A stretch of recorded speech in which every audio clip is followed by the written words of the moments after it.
सभी स्टूडेंट्स को नमस्कार। सभी लोगों का आपके अपने YouTube channel NCERT maths success classes पर स्वागत है। तो देखिए बच्चों, हम लोग सारणी का अध्याय की विविध एक्सरसाइज के क्वेश्चन नंबर 17 पर आ चुके हैं। तो बच्चों, हम आपको समझाने का प्रयास करेंगे बहुत ही बेहतर ढंग से, बहुत ही साधारण भाषा में, यानी कि कहने का मतलब एक देहाती भाषा में। आपको ज़्यादा अंग्रेजी का सामना नहीं करना पड़ेगा। बिल्कुल सरल भाषा में हम आपको समझाएंगे और पूरा मैथ बहुत अच्छा समझ में आएगा। तो देखिए, हम लोग क्वेश्चन नंबर 17 को करेंगे। हमारा ये विविध एक्सरसाइज का क्वेश्चन नंबर 17 है। अध्याय हमारा सारणिक है, एनसीईआरटी मैथ भाग 1 है।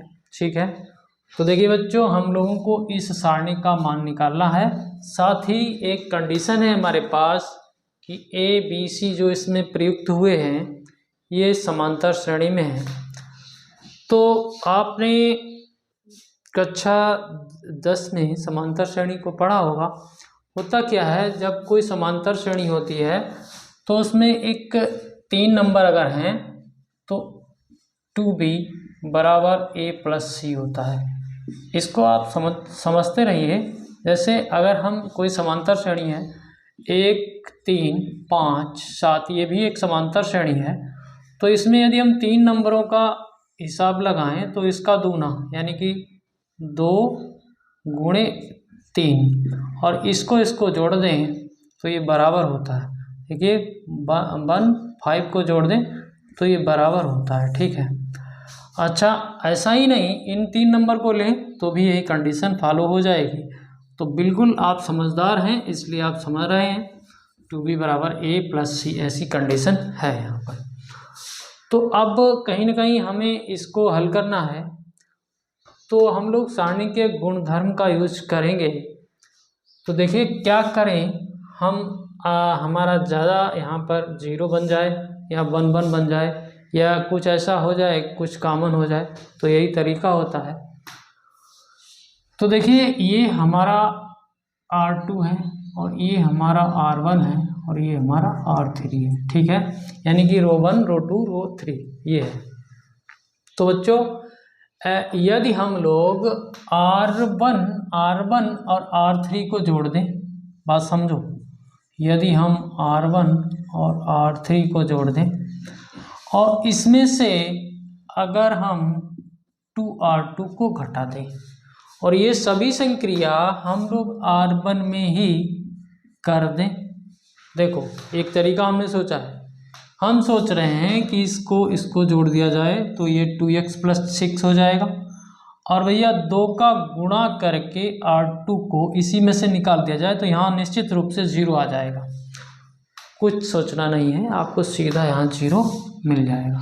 यहाँ पर भी 0 हो जाएगा, यहाँ पर जो होगा वो देखा जाएगा। तो इस संक्रिया का यदि हम यूज करते हैं तो देखिए बच्चों, आप करके देख लीजिए।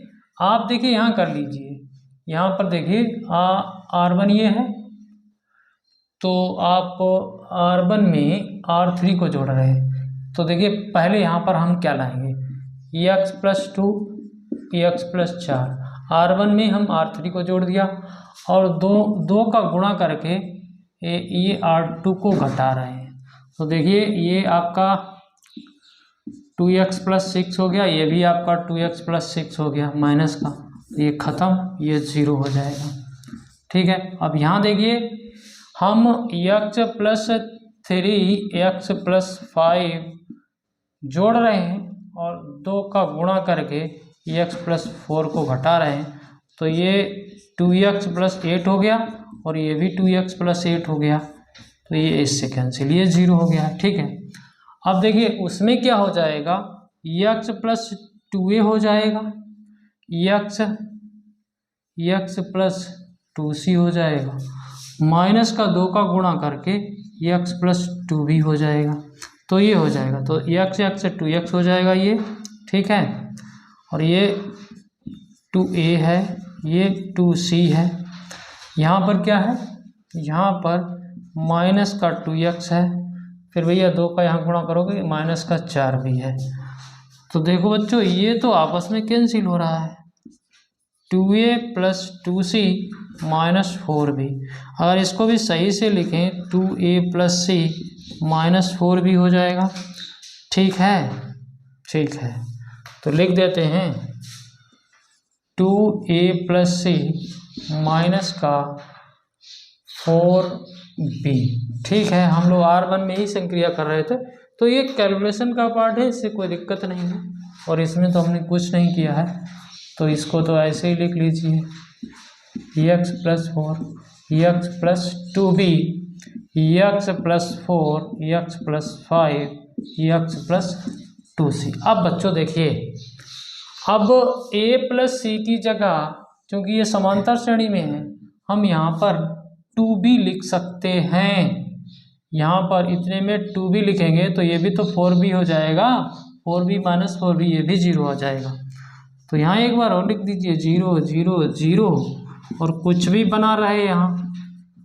ठीक है, x plus 2b x plus 4 x plus 5 x plus 2c।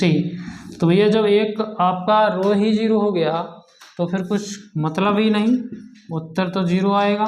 तो इसका मतलब हुआ कि हमारा ये विकल्प सही है। तो समझ लिया बच्चों आपने बड़े ही बेहतर ढंग से। अगला सवाल हम लोग लिखेंगे, अभी करेंगे। तो देखिए बच्चों, हमने अपने सवाल को नोट कर लिया है। तो यहाँ पर देखिए क्या कहा गया है, यदि x y z शून्येतर वास्तविक संख्याएं हों तो अवयव a अवयव ये है। इसका हमें व्युत्क्रम चाहिए। हालांकि हमने 4 विकल्प नहीं लिखे हैं, जब हमारा आंसर आ जाएगा तो हम आपको बताएंगे कि कौन सा विकल्प सही है। तो देखिए, ये x y z शून्य नहीं है, ये वास्तविक संख्याएं हैं। शून्य भी वास्तविक संख्याएं होती हैं, बट ये x y z शून्य से इतर संख्याएं हैं, कुछ भी हो सकती हैं, ऐसा यहाँ पर बताया गया है। तो व्युत्क्रम निकालने के लिए बच्चों हम लोगों को देखिए, यहाँ पर बहुत ही सरल तरीका है। हम लोगों को a इनवर्स बराबर adjoint of a upon a का डिटरमिनेंट करना होता है। a इनवर्स निकालने का यही तरीका है हमारा सारणिक में। तो देखिए बच्चों, हम लोग सबसे पहला काम a का डिटरमिनेंट निकालेंगे, तो निकाल लेते हैं। तो देखिए a बराबर आपके पास x 0 0 0 y 0 0 0 z, ये है आपका मैट्रिक्स में a के बराबर। और आपको a का डिटरमिनेंट चाहिए, तो बिल्कुल इसको डिटरमिनेंट में बदल दीजिए। ये डिटरमिनेंट, जब इसको हल करोगे तो यही तो एक x अकेला है, y z का गुणा हो जाएगा। ठीक है, -0, आगे हमें हल करना नहीं है, ये भी 0 ये भी 0। तो कुल मिला के a का डिटरमिनेंट x y z, और भैया x y z कोई भी ऐसी संख्या नहीं है कि शून्य हो, ये बताया गया था यहाँ पर। तो इसका मतलब हुआ कि a is not is equal to 0। ठीक है, तो इसका आशय ये है कि a व्युत्क्रमणीय है। ठीक है, तो फिर हमें ऐसा करने के लिए एडजॉइंट ऑफ a चाहिए। एडजॉइंट ऑफ a करने के लिए हमको इसके सहखंड ज्ञात करने होंगे। तो देखिए a11 हम निकालेंगे, a11, क्योंकि आप पहले से जानते हैं सहखंड निकालना, तो बिल्कुल यही आ जाएगा आपका। कितना आ जाएगा? yz। ठीक है भैया, इसके लिए करोगे तो देखिए ये गया, yz आ जाएगा। ठीक है, a12 निकालोगे तो आपको 0 मिलेगा, a13 निकालोगे तो आपको 0 मिलेगा, a21 निकालोगे तो 0 मिलेगा, a22 निकालोगे, 22 ये है तो xz मिल जाएगा। ठीक है, a123 निकालोगे तो 0 मिलेगा, a31 निकालोगे तो 0 मिलेगा, a32 निकालोगे तो 0 मिलेगा, a33 निकालोगे तो देख लेते हैं xy मिलेगा। ठीक है, xy। और हमें एडजॉइंट ऑफ a चाहिए, तो एडजॉइंट ऑफ a के लिए आप इसको उसी क्रम में लिखिए, yz 0 0 0 xz 0 0 0 xy। ठीक है, और इसका आप डैश कर दीजिए। क्या कर दोगे? डैश कर दोगे, तभी एडजॉइंट ऑफ a आएगा। तो डैश करना हम लोगों को आता है। एडजॉइंट ऑफ a बराबर रो का कॉलम कर दीजिए yz। ठीक है, 0 0 0 xz ठीक है, 0 फिर भैया 0 0 एक्स वाई। तो मेरे ख्याल से तो कुछ फर्क नहीं पड़ा इसमें, ठीक है भैया। इसको ऐसे कर दिया, इसको ऐसे कर दिया, इसको ऐसे कर दिया, तो कोई फर्क नहीं पड़ा। तो अब हमें क्या चाहिए, ए इनवर्स चाहिए। तो ए इनवर्स निकालने के लिए हम एडजॉइंट ऑफ ए पहले ऊपर लिखेंगे, तो लिख देते हैं वाई जेड 0 0, फिर क्या है 0 एक्स जेड, फिर 0 है, फिर 0 फिर 0 फिर एक्स वाई। ये हो गया है ए। केवल अभी हम लोगों ने इसको लिखा है एडजॉइंट ऑफ ए को, और बटे में ए का डिटरमिनेंट यहाँ लिख लेते हैं एक्स वाई जेड, ठीक है।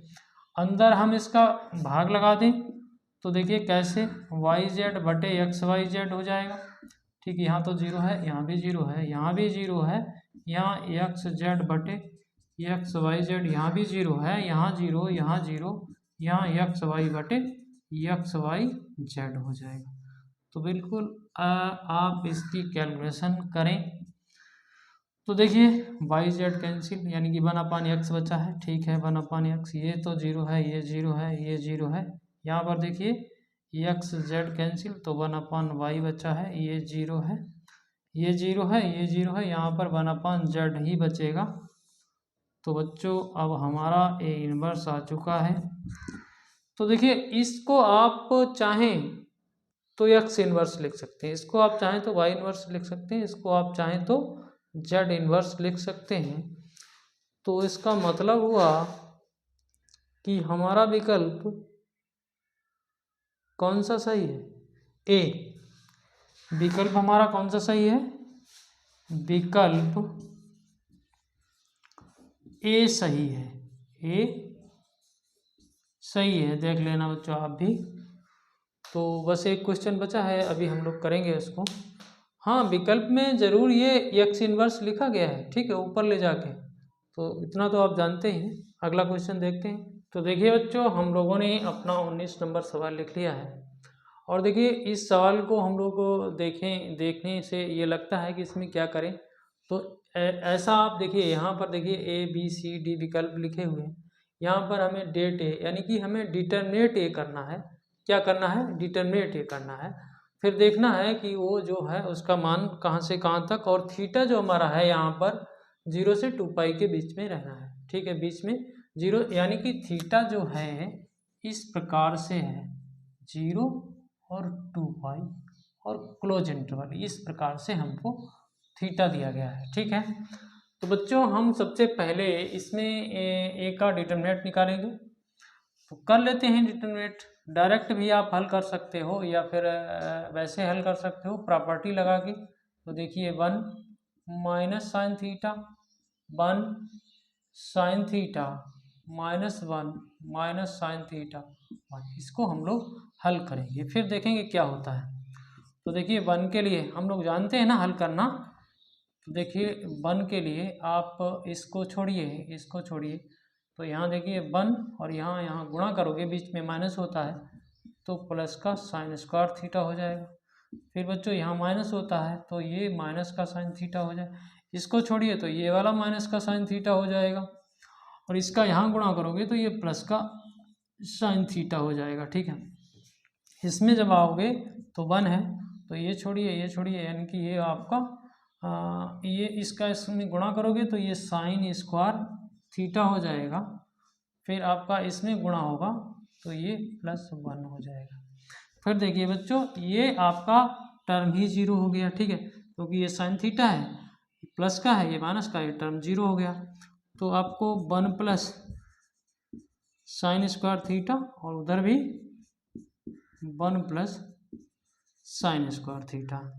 फिर ये कुल मिला के 2 कॉमन कर दीजिए, 1 प्लस साइन स्क्वायर थीटा हो गया। ये आया है आपका एक का डिटरमिनेंट। अब देखिए बच्चों इसका मेन जो यहाँ पर जो भी काम है वो देखते हैं हम लोग। तो देखिए हम लोगों से बच्चों देखिए यहाँ पर देखिए थीटा को आपको बताया गया है कि थीटा आप यहाँ से यहाँ तक रखेंगे, ठीक है, यानी कि इसका मतलब तो आप समझते हैं, थीटा जो है हमारा, थीटा ये 360 डिग्री तक है, ठीक है, ये अब देखिए आपको समझना है, ठीक है।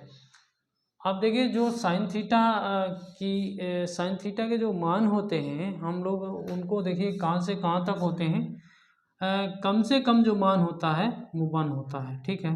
इस प्रकार से साइन थीटा के मान होते हैं, यानी कि सबसे कम जो मान होता है वो -1 होता है और सबसे अधिक जो मान होता है वो 1 होता है। यानी कि साइन थीटा जो है हमारा, देखिए यहाँ पर साइन थीटा बिलोंग्स करता है -1 से 1 और क्लोज इंटरवल पर, ठीक है। ये आप जानते ही हैं। लेकिन यहाँ पर हमारा साइन थीटा तो नहीं आया, यहाँ पर साइन स्क्वायर थीटा आया है। तो बच्चों यहाँ पर हमें साइन स्क्वायर थीटा के लिए यदि देखा जाए तो अब आप समझें, यहाँ पर अगर हम लोग देखिए जब किसी भी वैल्यू किसी भी फंक्शन को हम स्क्वायर कर देते हैं तो वो हमें पॉजिटिव वैल्यू देता है। तो इसमें यहाँ पर यदि हम साइन स्क्वायर थीटा कर दें तो इस प्रकार से ये मान आ जाएंगे, ठीक है। ये देखिए आपके समझ में नहीं आ रहा होगा क्योंकि आप सोच रहे होंगे यहाँ पर स्क्वायर कर दिया सर जी ने तो यहाँ स्क्वायर हो गया, यहाँ स्क्वायर हो गया तो यहाँ पर भी 1 हो जाना चाहिए। नहीं, ऐसा नहीं है। देखिए हमारे जो भी मान हैं वो -1 और 1 के बीच में है, ठीक है। तो देखिए अगर हम इसमें थोड़ा इससे कम वाला मान ले लें, -0.98 ले लें, -0.5 ले लें, ऐसे करके लेते चले जाएं और इन सभी मानों का स्क्वायर करें तो यहाँ भी एक जगह 0 ले लें, ठीक है। एक जगह देखिए एक जगह 0 ले लें, फिर इसके बाद में 1/2 ले लें, लास्ट में हमारा 1 है और इधर वाला -1 है। तो इसका यदि स्क्वायर कर दें, हम लोग साइन स्क्वायर थीटा के लिए देख रहे हैं, इसका यदि स्क्वायर कर दें ये भी 1 हो जाएगा, ये भी कहीं ना कहीं पॉजिटिव ही हो जाएगा, ये भी पॉजिटिव हो जाएगा, ये आपका 0 का स्क्वायर 0 हो जाएगा और फिर देखिए ये भी आपका 1 हो जाएगा। तो हमें ये देखना है कि इसमें सबसे कम मान 0 है, सबसे कम मान 0 है और सबसे अधिक मान 1 है। इधर से भी 1 है, सबसे अधिक मान 1 है इधर से भी और इधर से भी सबसे अधिक मान 1 है। तो सबसे कम हमने यहाँ 0 लिख लिया है और सबसे अधिक मान को 1 बना लिया है, ठीक है। 1 है ही इसमें और सबसे कम वाला 0 है। इस प्रकार से इसको समझना है आपको। तो देखिए अब हमें चाहिए 1 प्लस साइन स्क्वायर थीटा। क्या चाहिए? 1 प्लस साइन स्क्वायर थीटा। तो इसमें यदि हम यहाँ पर 1 जोड़ दें तो यहाँ पर भी 1 जोड़ना पड़ेगा और यहाँ पर भी 1, तो ऐसा हो जाएगा 1 + 0, ये 1 प्लस साइन स्क्वायर थीटा और देखिए 1 + 1 ऐसा हो जाएगा। तो देखिए इधर से तो 1 हो गया है, इधर देखिए 1 प्लस साइन स्क्वायर थीटा, यहाँ 2 हो गया और हमारी आवश्यकता ऐसा बनाने की, तो क्यों ना हम 2 का गुणा कर दें। 2 का गुणा यदि हम यहाँ पर करेंगे, देखिए ऐसे करते हैं 1 प्लस साइन स्क्वायर थीटा, तो इधर भी 2 का गुणा होगा, ये 4 हो जाएगा, इधर भी 2 का गुणा होगा तो ये भैया 2 हो जाएगा। और ये जो हमने ये निकाला है ये क्या है, ये क्या है, देखिए ऐसे समझिए, ये 1 का डिटरमिनेंट ही तो है ये। तो देखिए अब 1 का डिटरमिनेंट जो है हमारा 2 से 4 और क्लोज इंटरवल, यानी कि हमारा विकल्प ये सही है, ठीक है। चौथा विकल्प सही है। यदि आपको ऐसे समझ में आया हो तो आप समझें और नहीं तो फिर एक थोड़ा दूसरे तरीके से यदि समझना चाहें तो समझ सकते हैं। देखिए हम लोग ऐसे करते हैं, ऐसा करते हैं, यहाँ से इसको मिटा लेते हैं यहाँ से। अब देखिए हमको थीटा जो है 0 से 2π के बीच में लेना है। यदि हम यहाँ पर 0 ले लें, पाई ले लें, 2π ले लें, ठीक है, और देखिए π/2 ले लें, ठीक है, 3π/2 ले लें, ऐसा ले लें, ठीक है। तो इसमें यदि हम लोग मान निकालना चाहें इसमें से, तो देखिए हम यदि थीटा की जगह 0 रखें, थीटा की जगह कितना रखें? 0। यहाँ देखिए आप 1 प्लस साइन स्क्वायर 0 होगा, साइन 0 का मान 0 होता है तो कितना मान आ जाएगा? 2 आ जाएगा, ठीक है। ए के डिटरमिनेंट की बात कर रहे हैं, ठीक है। और यदि हम लोग पाई रख लें तो यहाँ पर देखिए बच्चों, यहाँ पर यदि हम पाई रख लें तो साइन पाई भी 0 होता है, तो ये भी 0 हो जाएगा। तो फिर भी आपका 2 आ गया है, ठीक है, ये 2 आ गया। यदि हम लोग चलो 2π रख लें, भाई 2π को ले सकते हैं, 2π भी 0 होता है तो भी 2 आएगा, तो भी 2 आएगा, ठीक है। यदि हम लोग यहाँ पर π/2 रख लें, ऐसा मान लेंगे जो कम से कम हमें पता तो हो, कम से कम मान उसका मान तो पता हो। sin90 यदि लेंगे तो sin90 1 होता है, तो यहाँ पर देखिए 1 हो गया, ये 1 हो गया और ये आगे 2 का गुणा है तो ये 4 हो जाएगा। तो देखो ये 4 हो जाएगा, ठीक है। और ये अगर आप 3π/2 लेंगे तो कितना आएगा? साइन में आपका 3π/2 कितना होता है? देखिए यहाँ से π/2, यहाँ पाई, यहाँ 3π/2, ठीक है, यहाँ 2, तो ये -1 होगा। तो -1 लोगे तो -1 जब इसका मान आएगा यहाँ पर, तो इसको स्क्वायर कर दोगे तो फिर ये आपको 4 ही देगा। तो देख रहे हो आप, नहीं समझ पाए?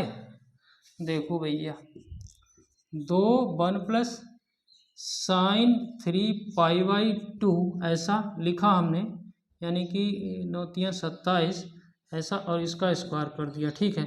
इसका मान -1 है तो स्क्वायर करोगे +1 हो जाएगा। फिर भैया यहाँ 1 है, यहाँ 1 है, तो ये 2 हो जाएगा, 2 दूनी 4, ठीक है, ये भी 4 हो गया, ठीक। और भी आप तमाम मान लेके देख सकते हैं, लेकिन ज़्यादातर हम लोग ऐसे मान लेंगे जिनका कम से कम हमें साइन के एंगल में मान तो पता हो। तो आपने देखा कि कम से कम 2 है और अधिक से अधिक 4 है। तो इस प्रकार से हमारा एक का डिटरमिनेंट जो है, determinant of A belongs to 2 और 4 और भैया क्लोज इंटरवल, यही हम लोगों का आंसर। ऐसे समझ पाएँ तो ऐसे समझ लीजिए, यदि आपको ऐसे समझ में आया हो तो ऐसे सही है। तो यदि आपको हमारे बताए हुए सवाल समझ में आए हो तो चैनल को सब्सक्राइब जरूर करें, बेल आइकन को प्रेस करें, ऑल पर सेट कर लें ताकि हमारे वीडियो का नोटिफिकेशन आप लोगों को मिलता रहे। सभी दोस्तों में शेयर करें और एक प्यारा सा कमेंट करें और हमारा सहयोग करें। धन्यवाद।